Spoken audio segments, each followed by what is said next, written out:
First, it was the foreign oil tankers. Now there's a drone down and Iran to blame. I'm Scott Ott, and this is Bill Whittle now. And Bill, this is the second episode in a row that we've recorded about the situation between the United States and Iran and the possibility of some sort of conflict, whether that escalates to a full declaration of war or other kinds of action. And this episode, really, I'd like to focus on some arguments that arose from viewers the last episode. Yeah, I'm glad. In I addition, was hoping you would do that. In addition, I'd like to add the additional story that I saw this morning, where President Trump has apparently tweeted out that he had ordered a strike on some installations in Iran, and then 10 minutes before it was supposed to happen, he asked his commanding generals how many people would die as a result. They said 150 people would die, and he called off the strike. Let's just deal with that first, because that's the breaking news right now. First of all, it struck me as odd that a president of the United States, a commander-in-chief, would announce that he had called off a strike because of compassion that he had for the 150 estimated casualties. How does that strike you, Bill? Well, I got to tell you, I have mixed feelings about it. I certainly am sympathetic to the idea that 150 people being killed is not something you do lightly, and I'm sure the president thought that was perhaps a sort of an over escalation of the situation. And you know, this whole idea of a measured response, I'm not sure I buy into that, but anyway, I suspect that he expected those numbers would be lower, obviously. The thing that we have to bear in mind here, I think, is that when they said 150 people, I don't know, but I'd be willing to bet my last dollar that those would be 150 military personnel. He certainly wasn't ordering a strike on a neighborhood or anything like that. He was ordering strikes against military installations, and they probably figured that 150 people might die as a result of these strikes on military installations. Does this make things different? You know, that the 150 people that die are in the military? It does make it different. It categorically does. We have, throughout the entire history of Western civilization, and really for warfare in general, made a distinction between warriors and civilians. The reason that these terrorists don't get treated like POWs is because by trying to blend into the civilian population, I don't know how else to describe it, they're cheating. The purpose of a uniform that a soldier wears is to identify him not only to his comrades, but to his enemies, because specifically, if a soldier is in uniform, that means that somebody who's not in uniform is not a target and kind of off limits. So military personnel are different. And I don't think anybody would who's had any kind of sense of world history would really kind of argue that point. So the question is 150 Iranian soldiers or sailors or whatever the case may be, this kind of disproportionate response? It's a bigger number than I thought it would be. The backing down part is not good. I think probably the sentiment behind it is not just, you know, noble in terms of the human sense of it, but it might have looked like this was kind of going after a mosquito with a sledgehammer kind of thing. I think once you're in full-on war, I think this whole idea of proportional response is just insanity and designed to kill as many of our people as possible. But since the situation is still not a real hot shooting war yet, not a real kinetic war yet, I think he might have made a good decision there. And Bill, my hope is that he is going to execute other options that are not so costly in terms of life. Well, Bill, what strikes me as odd is the way this was communicated. And I suppose we should have become accustomed to the way President Trump uses Twitter. But the fact that he first told us that he didn't ask for an estimate of casualties until apparently not too long before the scheduled strike, that it surprised him that there would be such a level of casualties. All of that, let's say that happened behind the scenes and he's kind of a rookie with this stuff, so that's not unusual. What is unusual, I think, to me is that he announced this in a way that makes him look like he doesn't know what he's doing when it comes to being commander in chief? Well, that's one way to look at it.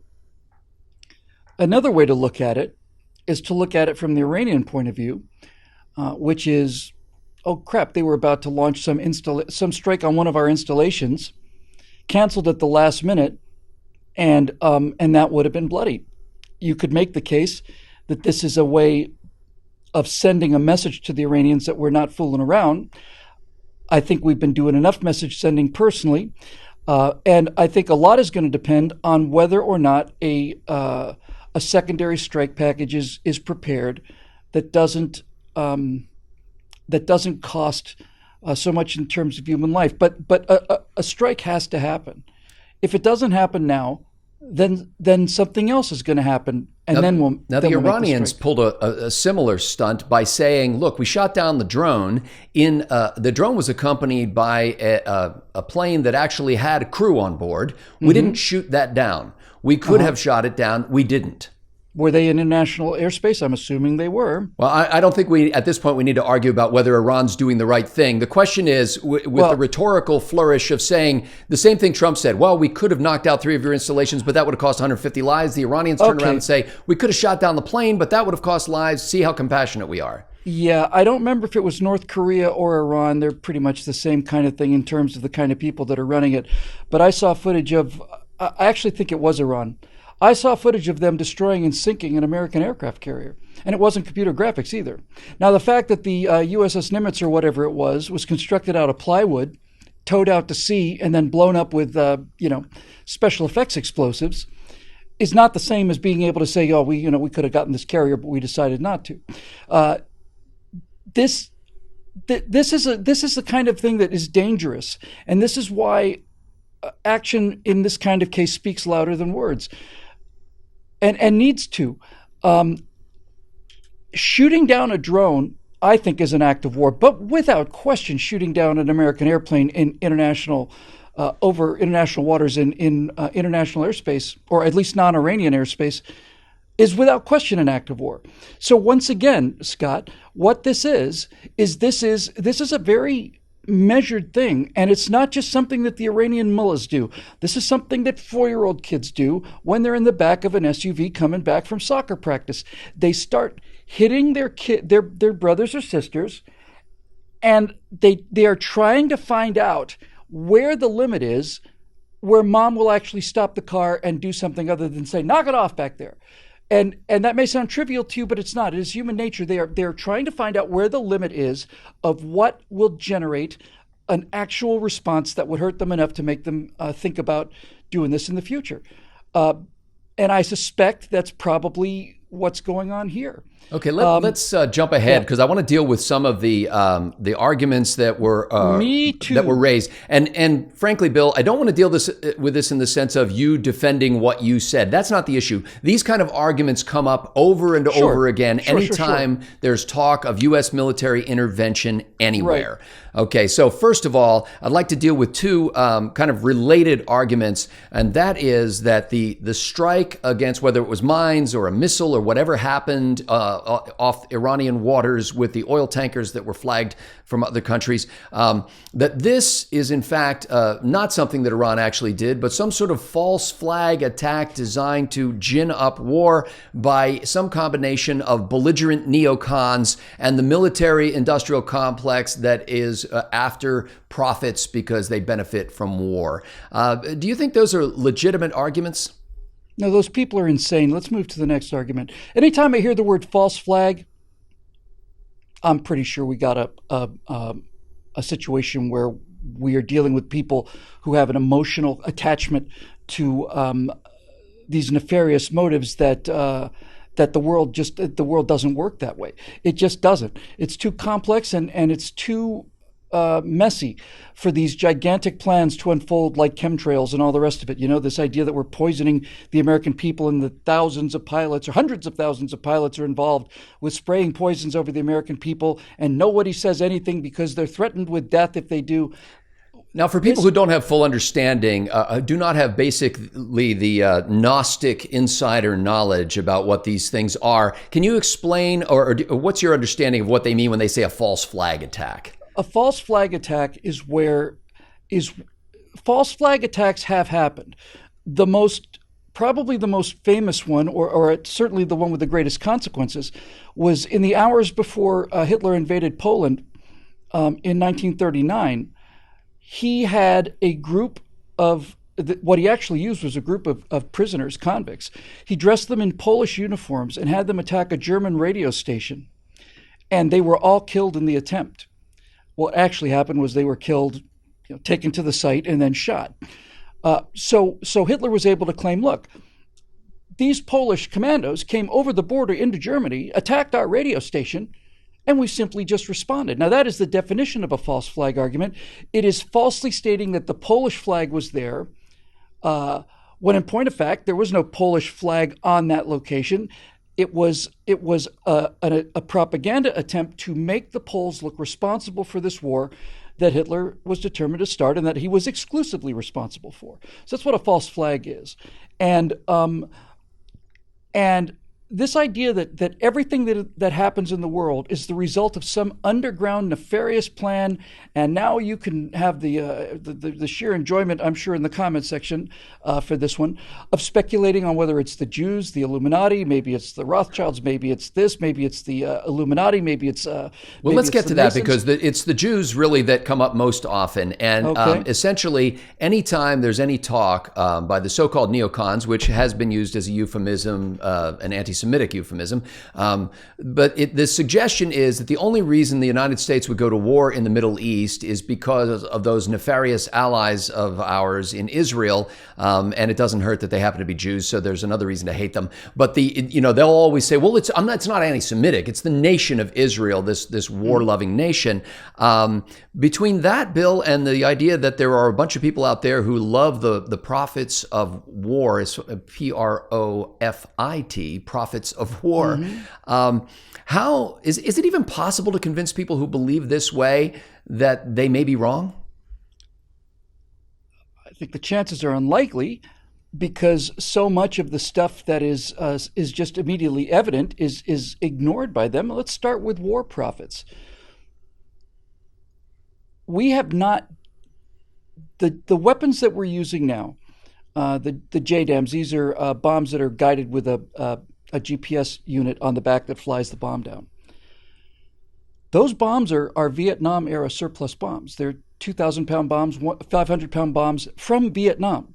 The manufacturers of those bombs made their money in probably 67, 68, something like that. We purchase weapon systems that we never use. And the reason that we purchase these weapon systems is so that we will never have to use them. This is a very, very, very simple thing that progressives simply cannot process. So to say that there's war profiteering going on, if we had a shooting war, we'd make more money, it just doesn't add up. The money's being spent one way or another. It's being spent so that we don't have a shooting war. And this is a great example of progressive thinking, because it's also a good example of the broken windows theory. And the broken windows theory says, hey, listen, why don't we go through a town and smash all the windows in all the buildings, and then this will stimulate the economy, because all of these people who are out of work will now have a job repairing windows. Well, okay, but the problem with that is that you are simply you're causing damage and then replacing damage, when what should be happening is those same people should be putting windows into new buildings. The broken windows fallacy is completely absurd, and so many people believe in it. I'll give you one more quick example of this kind of thinking, both in terms of false flag and in terms of this broken windows thing.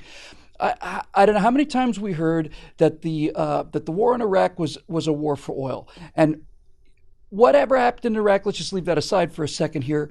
But let's talk about this idea of a war for oil. If Iraq had been a war for oil, here's what the war in Iraq would have looked like.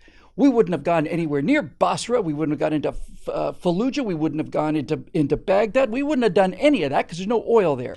What we would have done is we would have taken a series of airstrikes around these oil fields, eliminated what defenses might have been there, then put armored columns of tanks around those oil fields, and run convoys with extensive air cover from the oil fields to the refineries or the ports at Basra, put them on board tankers, and escorted them out of the Gulf with U.S. aircraft carriers providing air cover. That's what a war for oil would look like, and that's not what happened. As a matter of fact, we were sitting on those oil fields in 1991 in Kuwait. There was gone. Saddam was gone. Nothing left except for the U.S. military. We put the fires out and we came home. So you can't argue with people that are not willing to look at what is so obviously basic fact. There's an emotional driver that is pushing this belief, and that emotional driver, whatever it is not rational. Let me deal with one more argument, and I have intentionally strung this episode out because I think these are important topics to discuss. But I'm sorry. Just one last thing. I'm sorry. Sure. How does Israel benefit from this? How does Israel benefit from this? If you were to say that the Iranians had launched an airstrike against Israelis and we were to retaliate for that, you could make the case, at least, that Israel is gaining some benefit from our intercession in this, but this isn't the case. And furthermore, this is the only Western country in the entire Middle East. It's the only Western civilization in the Middle East. The Israelis we're only place in the Middle East where Arabs can vote in a free and fair election. It's the only place where if a suicide bomber goes into a square and blows people up, the Israeli doctors will treat people in order of the seriousness of their illness, regardless of whose team they're on. So the argument is I think it's moot because I don't see any benefit from them, but it's also moot because these are allies and they're ideological allies. And if you have a problem with that, then we know what your problem is. Well, my final question gets to really the heart of the matter when it comes to issues of war and peace. I hope it's what I think it is. I kick it off. Well, maybe it isn't, but we'll see.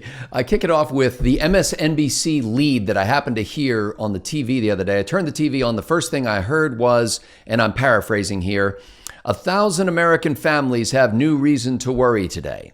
Mm-hmm. And the reason they had to worry is because President Trump had just ordered 1,000 more U.S. troops into the Middle East region. And this gets to the heart of what you said in a previous episode, which is if we're going to hit Iran, we should do it with surgical strikes, minimize casualties. And basically the comment section erupted with people saying, yeah, we heard the surgical strike story before. It ultimately leads to boots on the ground, years, thousands of casualties. It's just not true. I mean, the attack on Libya was a surgical strike. And when Libya was sponsoring, during the Reagan years, when Libya was sponsoring all of this terrorism, all this murder, we launched a surgical strike. We had to fly around France because they wouldn't let us overfly their country. And we did an F-111 strike on targets in Lebanon. And that was essentially the end of Gaddafi as a threat to world peace. In Libya. Yeah, sorry, I said Lebanon, I beg your pardon. Thank you, Libya. It's just not true. The attempt in Iraq and Afghanistan was to emplace, if not a Western government, then at least governments that were not actively hostile and willing to take military action against Western nations and their allies. We have succeeded to some degree in Iraq. In Afghanistan, there was not really a nation there to begin with, but no one I know of is talking about this, and this is the point I'm trying to make here. We're not talking about sending troops into Iran. There is no conceivable way that I could imagine why that would happen, unless we're talking about a team of 20 special forces guys that are going after a specific installation for a specific reason. But this idea that we're going to launch this ground attack and take these kind of casualties, I think is nuts. And furthermore, and this is the main point, 1,000 American families are worrying because the people in those families who volunteered for the military might actually be deployed militarily. This is the misunderstanding, and it's not just a misunderstanding. It's defamation as well. It's the idea that anybody who's got kids in the military or parents in the military, whatever the case may be, are economically deprived, and they're so desperate, they're so incredibly desperate that they're forced. It's almost like they're giving their child up to a coal baron or something, and they're forced to part with their dear loved one who's got tears streaming down his eyes. Mom, I don't want to go. People who say things like that have never met anybody in the military, and they certainly haven't met anybody on the sharp end of that spear. I know hundreds of people in the military, and I have never heard one of them say, "I don't want to go." If you don't want to go, you don't join the military. Nobody's forcing you. It's not a conscript army. It's an entirely volunteer army. And when people say things like, "Well, we got to bring our troops home," or that's not what the troops want. The troops want to defend the United States. And if they're going to be asked to risk their lives, they want to know that they're going in with everything we've got and not leave them out there to just die on a roof of a building in Benghazi someplace because somebody's worried about the political consequences.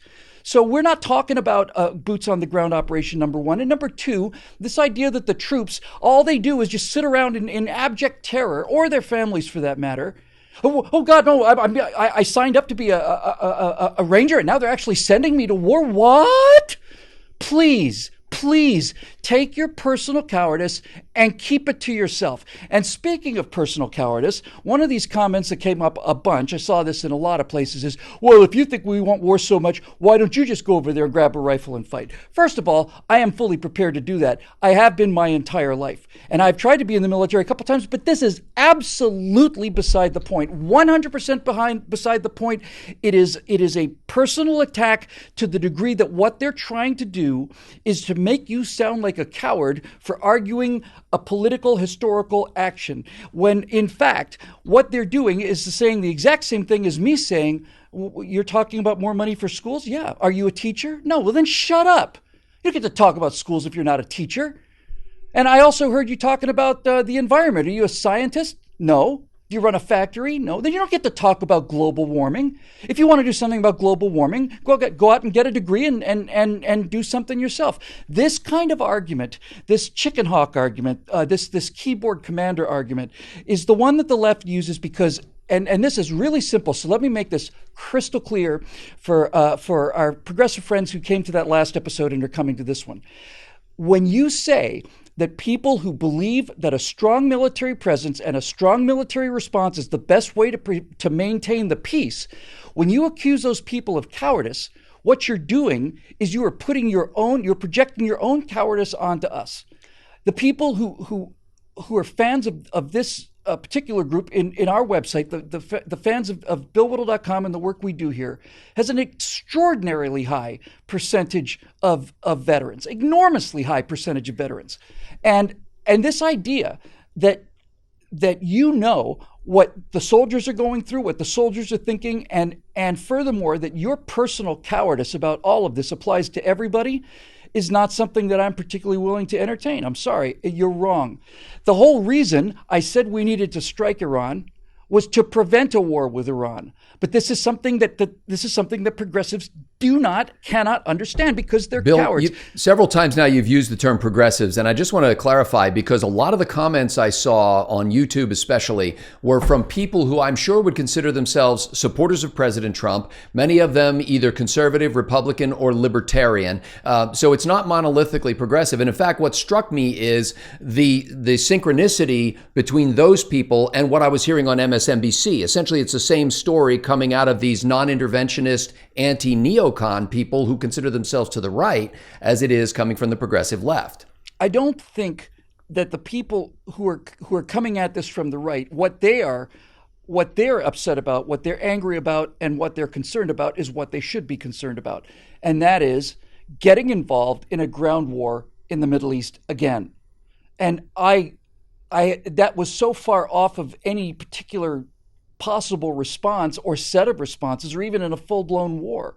You know, this comes back to Colin Powell. Colin Powell was the guy who really started this idea, you break it, you buy it. You know, if we're going to go to war in Iraq, Powell said back during Gulf War, well, then we have to be prepared after that war to go and rebuild the country and why?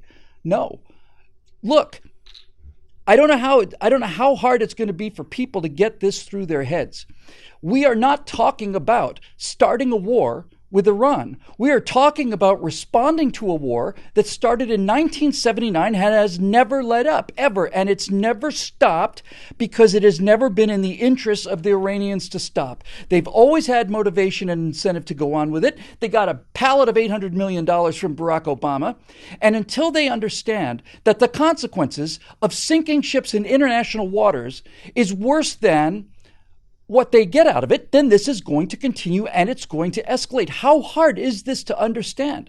Every single hawk I know, every single one of them, including people who are three-star admirals, three-star generals, and all the way down to private soldiers, every single one of them is in the military, prepares for the military, wants funding for the military, wants training for the military, not because they want to go and see their friends turn into pink mist. They are for this kind of strength so that they don't have to see their friends turned into pink mist. And if we do not do something about this, while it's still something like mines in the Straits of Hormuz, then the Iranians will continue to gain confidence that they can do whatever they want to, and then it'll be something like shoot down an American airplane or sink an American ship, and if we don't do anything then it will continue and continue and continue and continue until it stops.